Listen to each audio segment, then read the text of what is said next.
I really hope that you've been enjoying the marriage sessions. Welcome back to week 3. You'll remember in week 1 we looked at the subject of cherish. Last week we looked at connect, how we can communicate well together.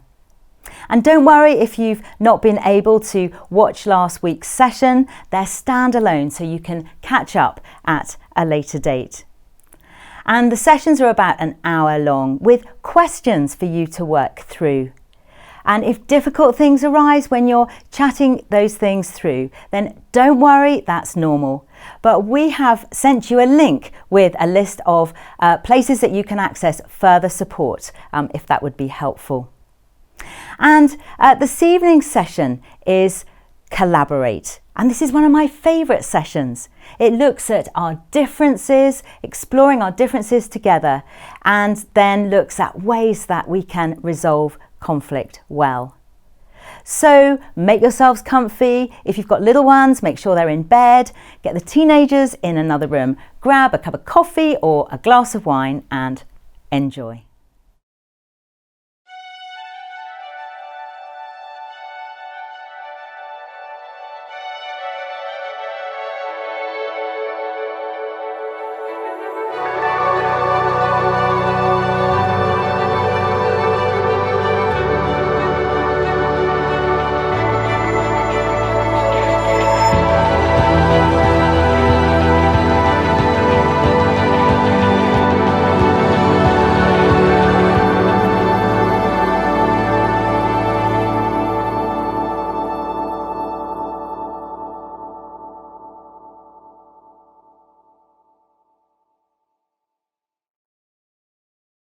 What do we argue about? What do we argue about? Let me see. Just one thing, yeah? No. Betty, you can't put that one. We don't argue much. Okay, what have you got? That was easy. Jobs. Money. What do you put? Money. For the house, we all... I'm generous, he's tight. Housework. You smoking? Oh, politics, yeah, for children and holidays. Yeah, that's good. Yeah. Don't talk for 2 or 3 days, but then we come around. What time does the kids have to go to sleep? We'll ever argue about this. Yeah, we have different opinions. If you want to see me and Rick arguing, ask us what's the time that the kids have to go to sleep. And you'll get an argument. Yeah. And then we sit down and talk about it and we think, what silly things, you know. You need to be able to read into each other's thinking, and providing that the bottom line is love is there, that should overcome everything. I just say she just agrees with me and that's it.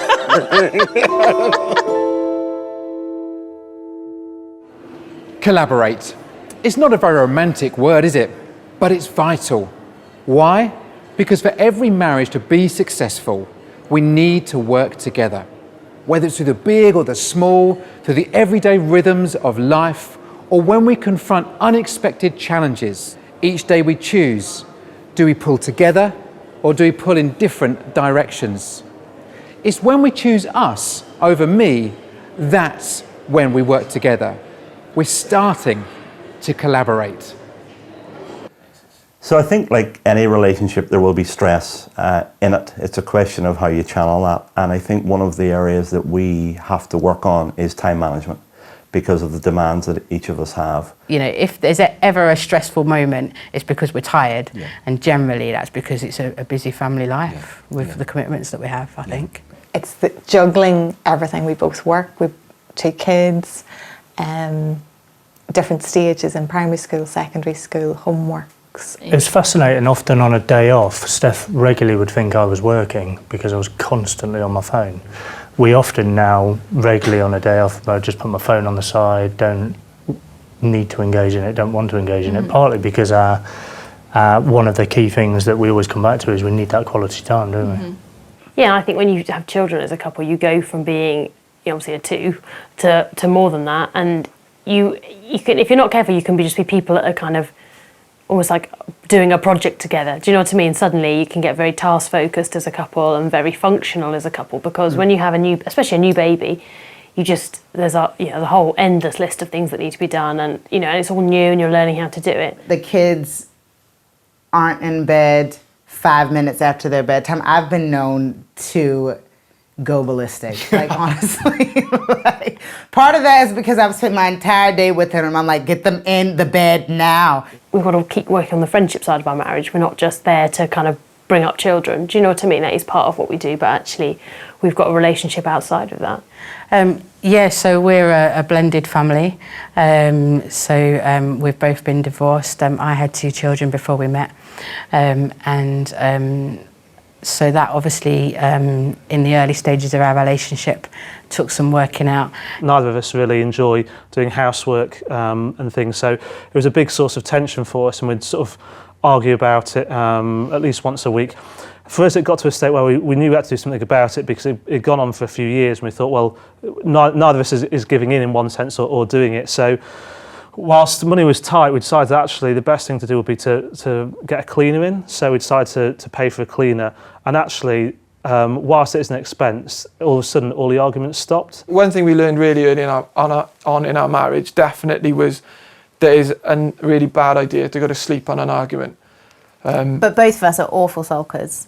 We both I think sulk. we definitely were. We are naturally, but I think we both realised that the longer you sulk, the longer it gets drawn out. Sometimes you even forget what the reason was that you argued.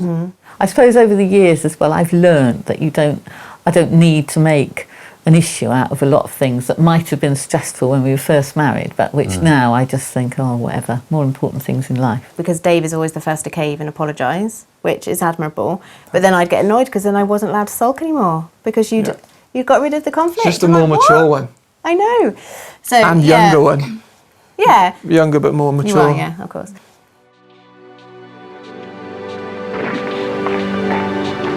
Oh no, I'm not going to sit at home with the 4 walls and count pennies or alter myself to suit your friend's taste.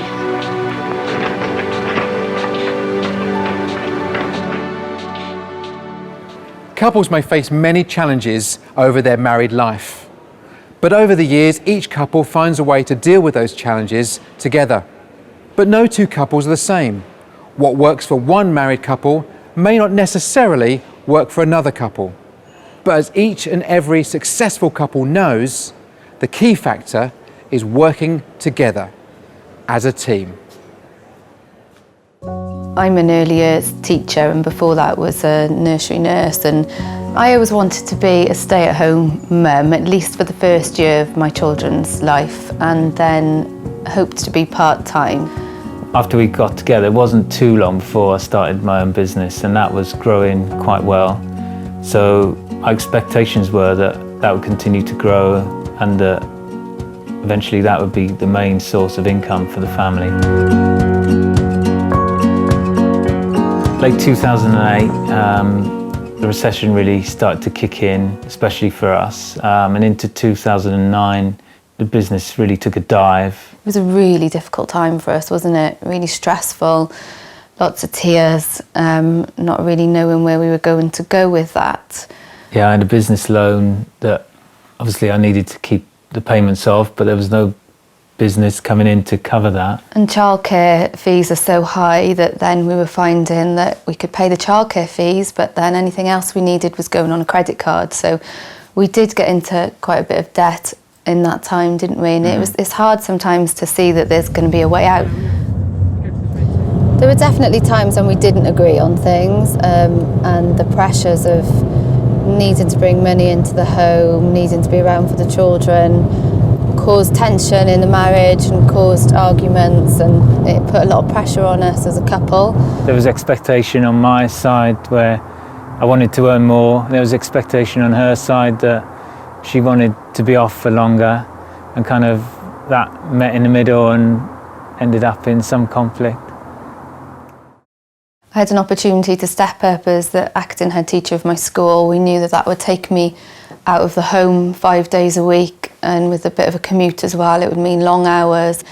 And so we both sat down and discussed our options, really, discussed the way forward, and thought it was better for me to be at home with the kids for this time, and for her to go full time. You stopped doing the business. I started working full time. I'm now in a permanent post doing that, and it's been tough to try and come away from the original vision of what we wanted in marriage, because the roles have completely changed now. We had to talk about and negotiate how that would look for us long term. Because it's a different thing from doing an acting post for 9 months to it being the way our family works and the lifestyle that we have. It was a big decision that we had to really think over. We didn't take it lightly. I couldn't do it without him changing his role in our marriage, and that's what he's done now in taking on the role of being in the home and looking after the children and doing the housework side of things, so that I can go out and work the job that I do. It's been great seeing Anna Maria's career develop and grow. I really believed in what she's been doing, and I've seen the potential in her, and kind of it's been great to watch her step into that role and do really well at it. We've kind of got on with it though. Yeah, and we've had to really support each other in different ways. So if I'm feeling, gosh, I'm not really contributing to this family, I'm not hands-on with the children as much anymore, then Pete, you would encourage me to remember what I am contributing, and then vice versa. If you're feeling down about not bringing any money in, which was what your passion was, to run a successful business and bring money in, then I would encourage you in other ways by reminding you how amazing it is that you're a brilliant dad and here for the children. And even though this wasn't our plan and wasn't the goal for us, now we really feel that it's exactly right, and this is what we're meant to be doing for this period of time, that, you know, I'm in the right place, doing the right job for lots of reasons, and you're in the right place, doing the right job, looking after our children and making it possible for me to do what I do. And we just got to keep remembering that and supporting each other in that. Yeah, things haven't worked out as we had expected, but a lot of positives have come. Anna Maria's career has grown in ways that we hadn't expected. I can be home with the kids and spend a lot more time than I'd expected to be doing. And kind of, we are in a different place, but we're in a good place. I think having to make these big decisions together and go through these big changes has actually had a really positive impact on our marriage and has strengthened our marriage and our relationship with each other. Yeah, I think it's deepened our love for each other overall and kind of deepened the relationship, I think. It took a lot of talking about and communication, and it's working out for us now, isn't it?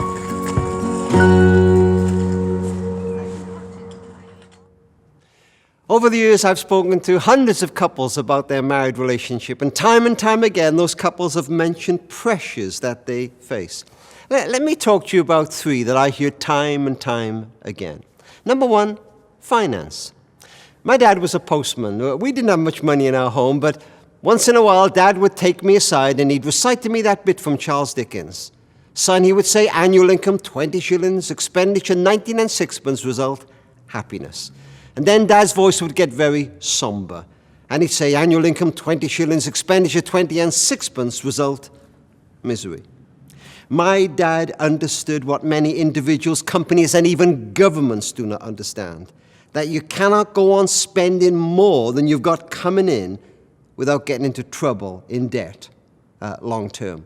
But hey, I was a rising young lawyer after a few years, and I ignored every bit of advice my old dad ever gave me. People lent me money, credit cards, bank overdrafts, and boy, did I use them. We'd only been married for a couple of years, and I remember getting up early. It was still dark, about 5 o'clock in the morning, and I sat on the settee in the living room, and I started to cry. And I thought, how on earth am I going to get out of this debt?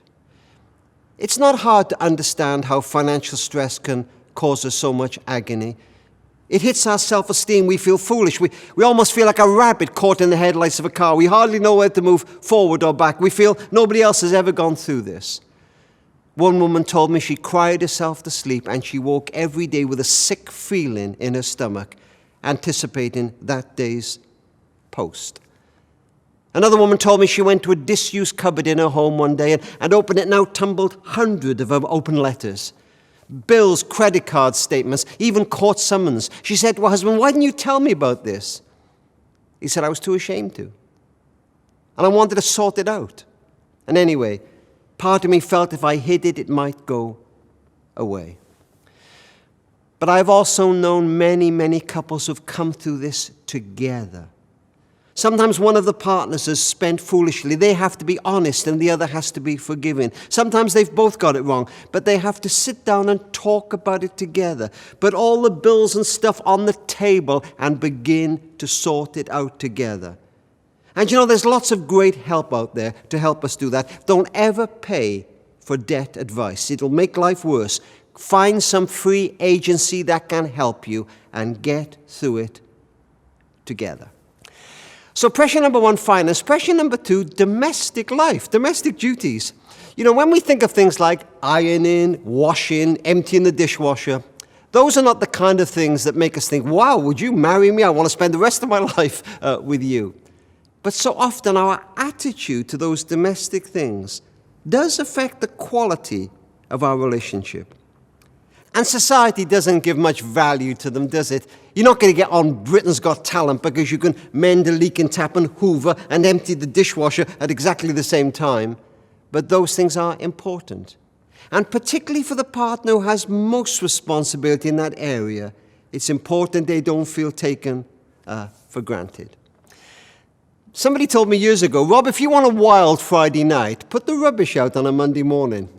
Gosh, when they told me that, I started putting other people's rubbish out. Now, we may divide those duties differently. Perhaps one partner's working full-time, part-time, one's a full-time homemaker. It doesn't have to be 50-50, but it is good that it's shared, that it doesn't all fall on one person's shoulders. There's a sense that our domestic duties are done together. So pressure number one, finance. Pressure number two, domestic life. And pressure number three, pressures in the bedroom. I've often had conversations with couples and they've told me that they believe their sex life is over forever. And I say, maybe not. But if you are to recover it, you will have to dispel three myths. And myth number one is, this is just us. Nobody else has gone through this. We could never come through this. But actually, sexual difficulties in marriage are very common. It's very common for one partner to want sex more than the other, or for the sexual desire to die for a while. Those things happen in many, many homes, and others have come through it. Sometimes reading a book helps, and getting a bit of professional counseling will help. There's no shame in that, but others have been there and come through it, and you can as well. The second myth is this: sex is always fabulous. You know, as we watch the films in Hollywood, the sex seems to be always great, doesn't it? The beds have silk sheets, the women are always fabulously attractive and have an insatiable appetite for sex. The men are rough yet tender and don't fall asleep and start snoring immediately afterwards. But in the real world, life's a bit different. We have to deal with the ordinary things. Little children who come knocking in the middle of high passion and say, "Mummy, I've lost my teddy bear." I remember a woman writing to me once. She said, "I've just read in a magazine that most couples have sex 2.7 times a week." I have no idea what the 0.7 is either. She said, "We don't have sex anything like that often. Are we abnormal?"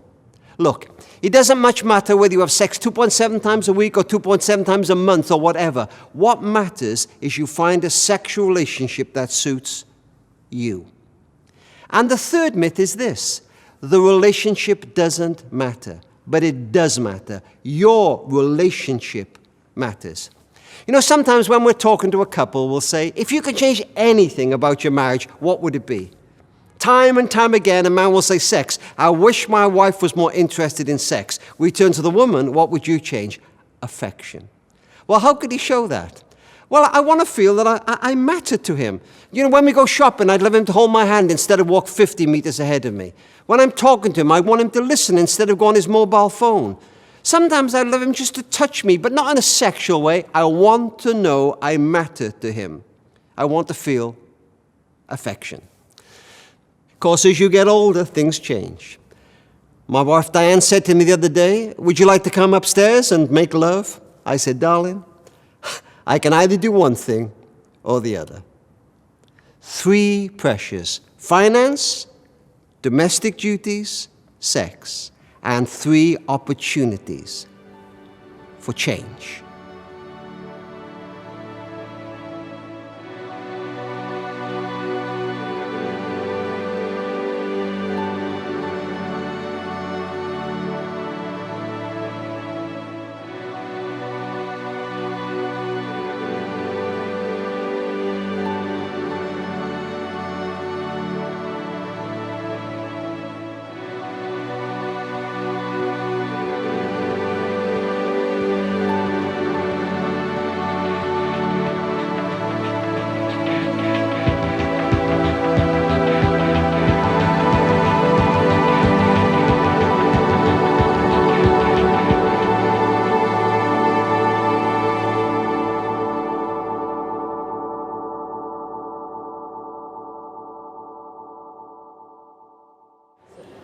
The truth is, sometimes the issues we face and the actions we take can't be resolved easily, quickly, or fully.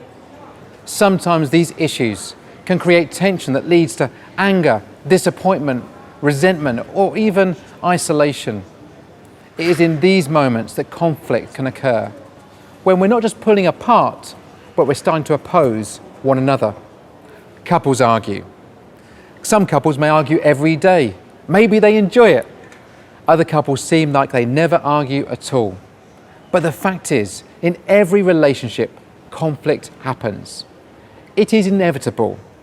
But if we want to work together, we need to learn to handle conflict in a healthy way. What triggers conflict? Oh, my driving. I mean, my driving is the single biggest point of conflict that we would have. Definitely the first few months of married life, Yeah. because we hadn't lived together, so we got married, moved in together. I think that was the toughest time where little conflicts arose. The main thing that triggers tension in a relationship is exhaustion. Because there are days when I feel good, well rested, I've gotten up early, I've started my day well, and I could not care less whether the toilet seat was up, you know? There are days where I feel like I started on the back foot, I'm late, the kids are crazy, I haven't had time to care for myself or even pay attention to myself. And something as small as tripping over one of Andrew's shoes in the bedroom will set me off. And all of a sudden, you never do this and you always do this and blah, blah, blah. Tim loves to be on time. He gets very quite stressed when we're kind of falling behind the time schedule that you've placed upon the family. And whilst it was just me and Tim for a while, obviously when the children came along, that brought a whole new kind of level of organisation onto us as a couple, didn't it? And you find that quite hard sometimes. No, I don't know, it's probably just little things, isn't it, that I suppose if we're tired and we've not had much time together and we're a bit under strain, then it might be little things that wind us up about each other. We have these like standoffs where I think she's watching Home and Away, so I'll play on my phone, and she makes out that she's waiting for me to get off my phone. That's why she's watching Home and Away. But now I And actually say this to is you, conflict now, see? it's not conflict, David. It could be. I actually say to you, just so you know, I'm watching this because you're on your phone. There has been the odd occasion when, I might have spent something without, or made a decision without actually communicating it with you, and that would be a source of conflict, wouldn't it? Yes, it can be, yes. Yeah. You're thinking of the car, perhaps? Well, something like that, yeah. Yeah, so we didn't really talk that through enough. No, Yeah. no, I just no. made an executive decision. So Mary Claire, in your work you support couples over a whole range of issues, but conflict I think comes into that quite a lot. Can conflict ever be a good thing in a relationship? I would say a relationship where there's no conflict is a relationship that's dead. Because in my experience, we need to discuss, we need to disagree in order to grow. And I think if the conflict is not being addressed, it probably means both couples have drawn away from each other and really aren't interested. And so within that, are there different levels of conflict? Well, I think there is always unacceptable conflict. You know, when you've got emotional or physical or verbal abuse, that's not okay. And if that ever is the case, people need to get help and not live with that. But there are other ways we can do this. The healthy way is where we can sit down and discuss and have a safe discussion. But of course, what often happens is we get into spirals, and that I would call unhealthy conflict, where it can go round and round and round for hours on end, or days on end maybe, and get nowhere. And certainly my experience, I think, and of friends, is that not many of us do this very well.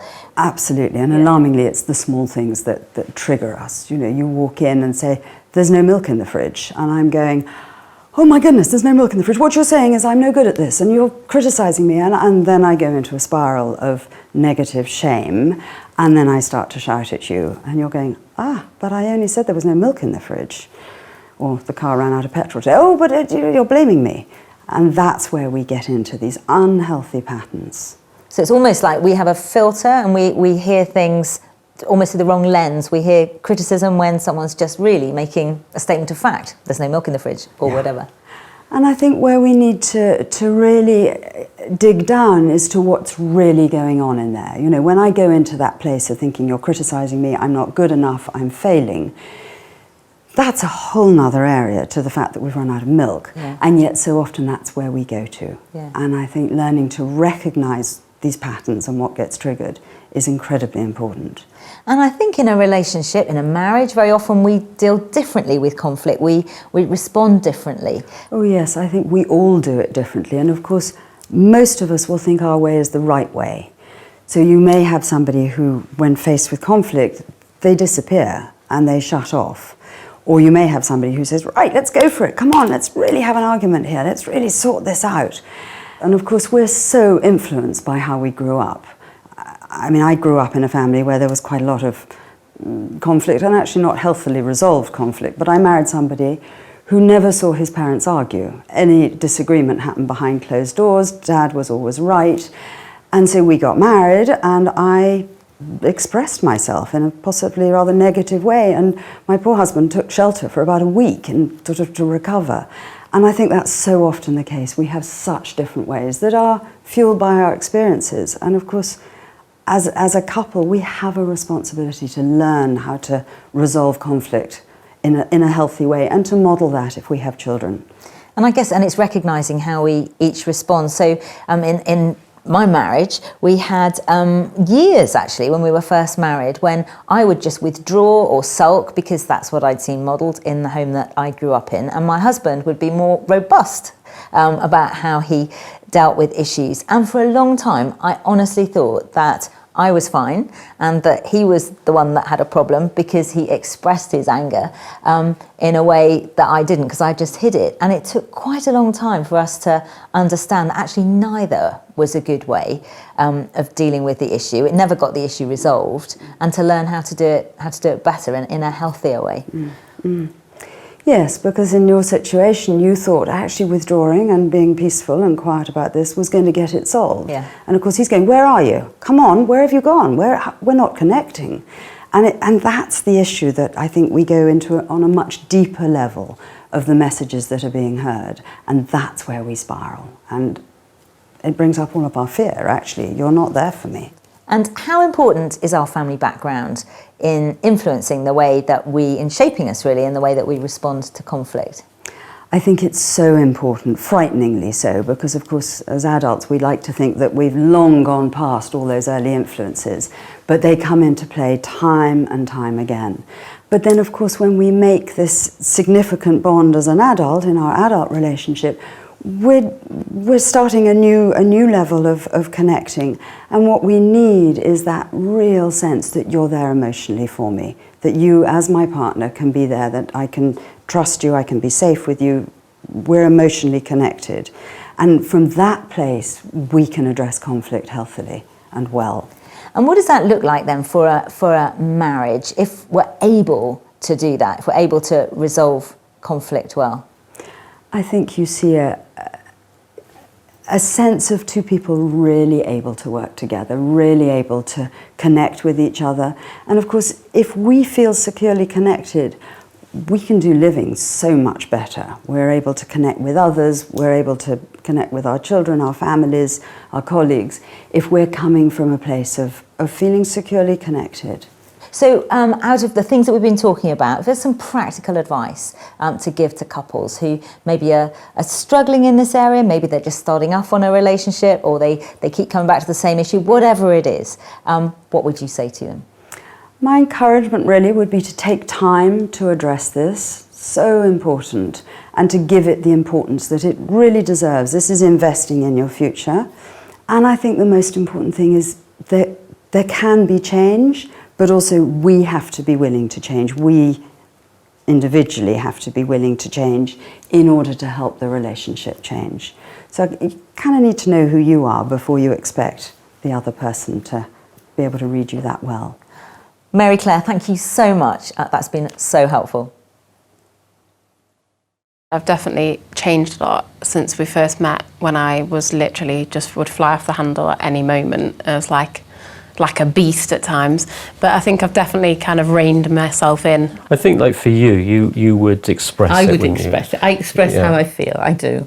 Whereas I think you possibly don't. No. I think for you, as we have conflict together, you're the polar opposite, where I'll talk to you or have conflict with you, and it's like you're having conflict with like a stone at times, or you're trying to communicate with somebody who just hasn't got any expression. Andrew actually enjoys a bit of conflict in his life, like sparring and having a debate about something. I don't need to debate anything. Yeah. I hate conflict. I hate it.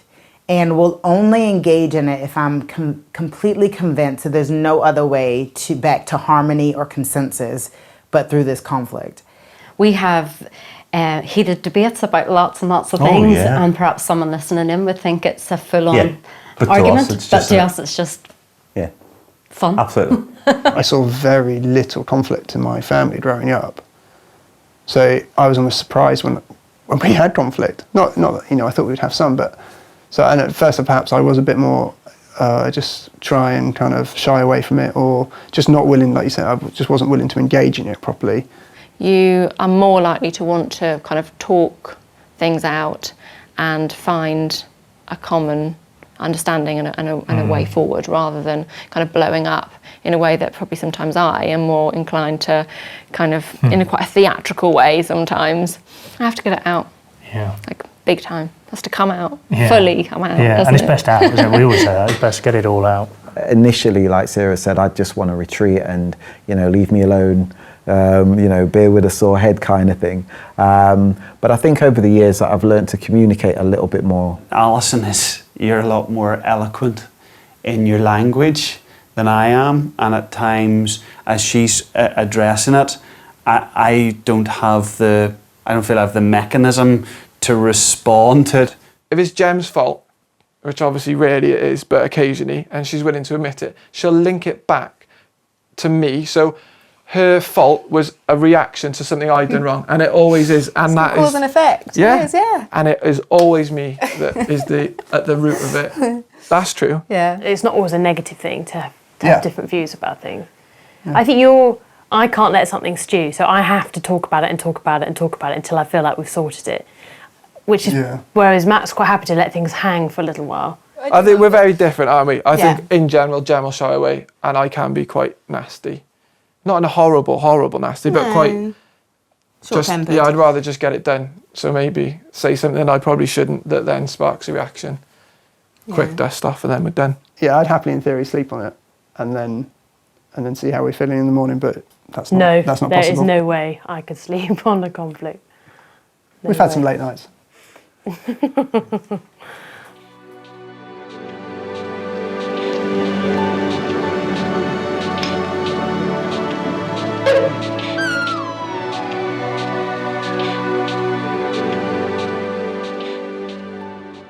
When my wife Diane and I had been married for just a couple of months, we were talking to an older couple, and we confessed to them we just had a humdinger of a row. The man's eyebrow went up and he said, "Well, I'm pleased to be able to tell you that in 30 years of marriage, my wife and I have never had a row." I think he must have caught his wife on a bad day, because she said, "Oh, don't be so stupid," and just stalked out of the room. Diane and I were so pleased. When we got married, somebody reminded Diane and I of an old saying, "Don't let the sun go down while you're still angry." Somebody else paraphrased that, "Resolve the flack before you hit the sack." And we try to do that, although I have to tell you, Diane is much worse at it than I am.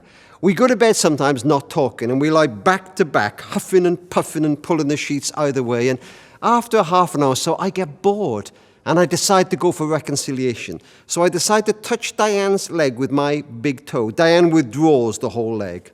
But normally, after much sighing and huffing and puffing, we normally manage to make it up. If not quite before the sun went down, then possibly before the sun comes up again.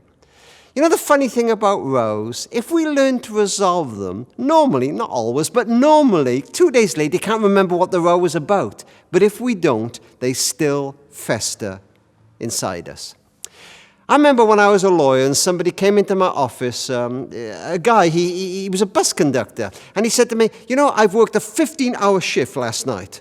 And I get home, and for my meal, my wife has left me an unopened tin of pie filling."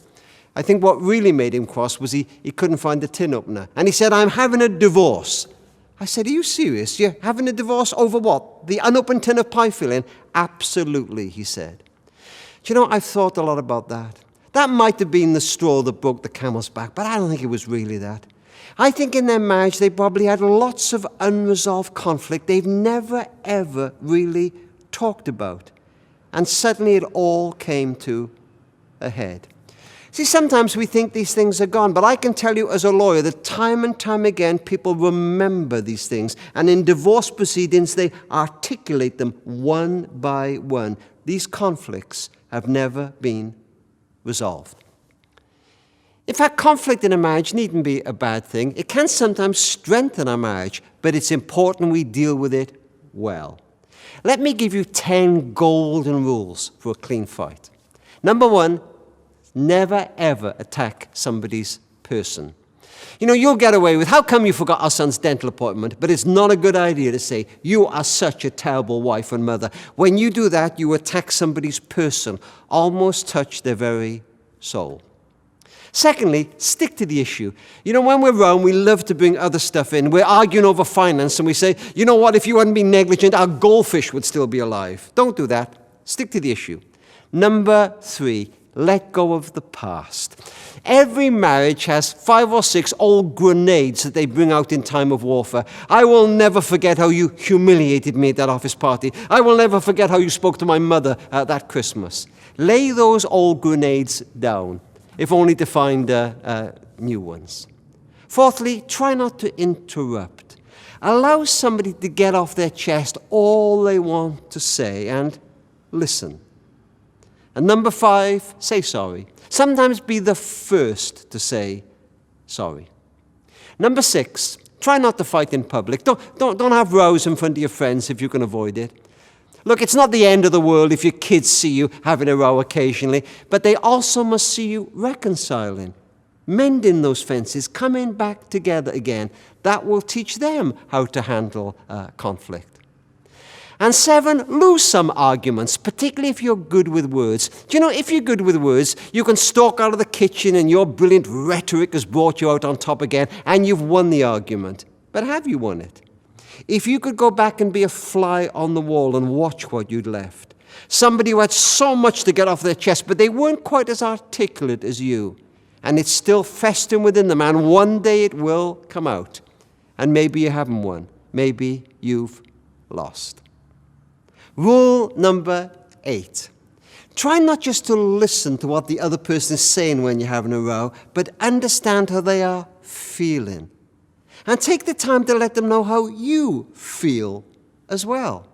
A couple of years ago, Dan and I were due to meet after work in a restaurant, and I got tied up back at the office and I was late. By the time I got there, Diane was in a really bad mood. I said, "Look, I'm sorry, I'm 30 minutes late." She said, "Rob, it's not just about you being late. It's just over the past year or so, I've come to believe you care more about that office than you do about me." And suddenly we're not arguing about 30 minutes. Diane has let me know how she feels. And that makes all the difference. And then number 9, forgive. Look, in my work, I see lots of pain, and I'm not talking here about the really terrible things that sometimes people have to go through, but sometimes just in ordinary rows, we have to forgive as quickly as possible. Sometimes when we're hurt, somebody says something to us, we go over it and over it in our mind. Try not to do that. Let it go. If you can, forgive and move on. And number 10, sometimes just have the grace to laugh at the silliness of it all. I think of a couple who went to see a marriage counsellor, and the husband said, in 12 years of marriage, my wife and I have been able to agree on nothing. She corrected him. No, dear, she said, it's 11 years. In all our marriages, there will be conflict. That in itself is not the big deal. But it is very, very important how we deal with it. So, we need to collaborate to face every challenge as a team, which means putting together and not apart, choosing us over me.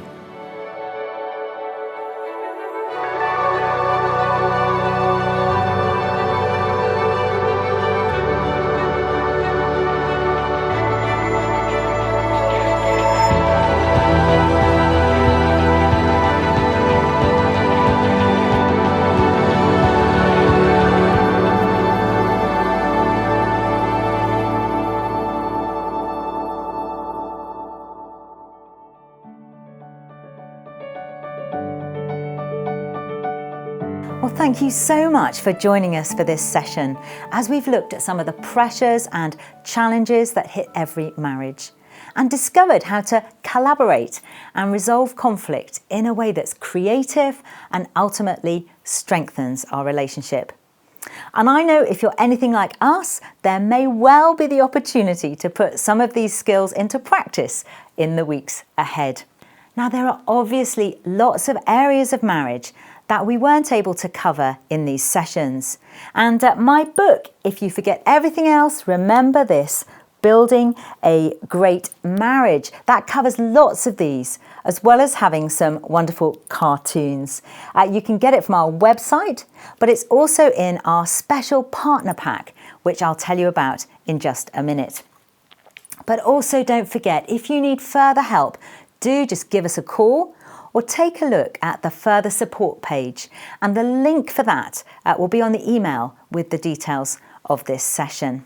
So we're almost at the end of our time together, but we want to let you know that as well as supporting marriages, Care for the Family can offer you help and encouragement in all the different areas of family life. We have support for parents, for those with children with additional needs, for single parents, and particularly at this moment, those who have been bereaved. So do take a look at our website and see if there is other support that we can offer to you. But the current crisis means that families need our support more than ever before. So before we end, I would love to ask if you can help us continue to strengthen family life in the UK by becoming a partner today, and by simply giving a small amount of money each month, maybe just the price of a cup of coffee. And as our personal thank you, we would love to send you that partner pack full of really great resources to help you in the ups and downs of family life. Now, if you're already a partner, we are so grateful. But I wonder if you might consider increasing your giving just a little each month.